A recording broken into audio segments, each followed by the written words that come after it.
मेरे प्यारे बच्चों, ये एक्सरसाइज 2.1 जो चैप्टर नंबर 2 का फर्स्ट एक्सरसाइज है। चैप्टर नंबर 2 है एक्सपोनेंट। ऑलरेडी मैंने बता दिया है कि एक्सपोनेंट को पावर भी बोलते हैं और इंडेक्स भी बोलते हैं, और हिंदी मीनिंग होता है घातांक। और लॉज ऑफ एक्सपोनेंट का मैंने एक वीडियो ऑलरेडी आपको दे दिया है। लॉज ऑफ एक्सपोनेंट को जानने के लिए आप मेरे वीडियो लॉज ऑफ एक्सपोनेंट को देख सकते हैं। और यदि लॉज ऑफ एक्सपोनेंट्स याद होंगे तो आपको सारे क्वेश्चंस बड़े आसानी से सॉल्व कर लेंगे। 2.1 क्वेश्चन नंबर 1 है, सिंप्लीफाई सरल करना है, जिसमें से फर्स्ट क्वेश्चंस दिया गया है 64 पावर -2/3 इंटू 27 पावर -2/3। इस तरीके के क्वेश्चंस को सॉल्व करने के लिए सबसे पहले जो होल नंबर्स होते हैं उनको देखा जाता है, यानी जो बेस होते हैं, जिनको हम होल नंबर कह रहे हैं वो बेस है। 64 बेस है और पावर है -2/3। पावर को इंडेक्स भी बोला जाता है, एक्सपोनेंट भी बोला जाता है। तो 64 का प्राइम फैक्टर्स फाइंड आउट करते हैं। 64 का प्राइम फैक्टर्स फाइंड आउट करते हैं तो हम पाते ये हैं कि 2 को हम 6 टाइम्स मल्टीप्लाई करेंगे तो 64 आएगा। तो हम क्या कर देते हैं, यहाँ पे 2 का पावर 6 कर देते हैं, होल टू दी पावर -2/3 कर देते हैं। फिर 27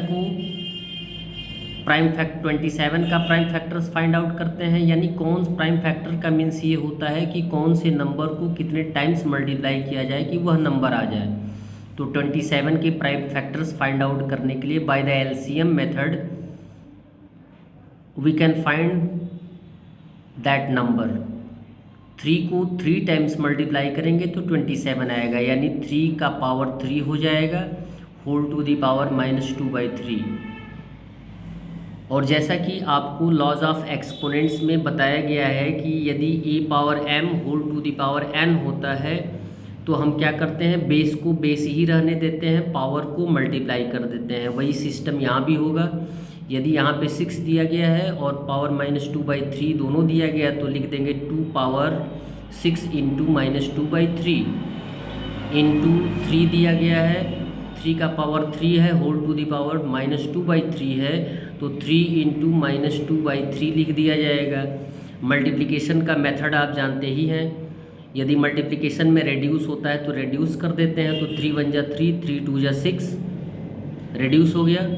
इसमें भी आप आएंगे तो 3 से 3 रेड्यूस हो जाएगा। 1 डेनोमिनेटर का कोई वैल्यू नहीं होता है, हम मल्टीप्लाई करके लिख देंगे। जो पावर में है यहाँ पे 2 है और यहाँ पे -2 है, तो -2 और 2 को मल्टीप्लाई करेंगे तो -4 आएगा। और यहाँ पे 1 है ऑलरेडी, 1 से -2 में मल्टीप्लाई करेंगे तो -2 आएगा। और फिर लॉज ऑफ एक्सपोनेंट्स में आपको बताया जा चुका है कि यदि किसी भी नंबर का पावर नेगेटिव होता है तो उसे पॉजिटिव बनाने के लिए हम एज ए फ्रैक्शन फॉर्म में लिख देते हैं, जैसा कि यहाँ पे शो किया गया है। a पावर -1 है तो इसको पॉजिटिव बनाने के लिए हम क्या करते हैं, इसको फ्रैक्शन के फॉर्म में लिख देते हैं, एज ए डेनोमिनेटर ला देते हैं, 1/a आ जाएगा। इसको हम ऐसे भी लिख सकते हैं 1/a पावर 1। लेकिन जो पॉजिटिव होता है मार्क्स या जो नंबर इंटीजर पॉजिटिव होता है उसे हम पावर 1 न लिखकर भी केयर कर सकते हैं कि ये पावर 1 है।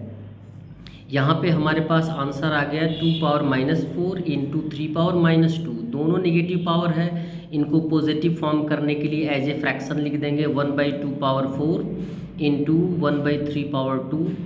अब इनको मल्टीप्लाई कर देंगे। पावर 4 का मीन्स क्या, अभी हमने बताया कि जितने पावर होते हैं उतने ही टाइम्स हम मल्टीप्लाई करते हैं। तो 2 का पावर 4 है, यानी 2 को 4 टाइम्स मल्टीप्लाई करेंगे तो 16 आ जाएगा, 1/16 इंटू 3 को 2 टाइम्स मल्टीप्लाई करेंगे तो 9 आ जाएगा।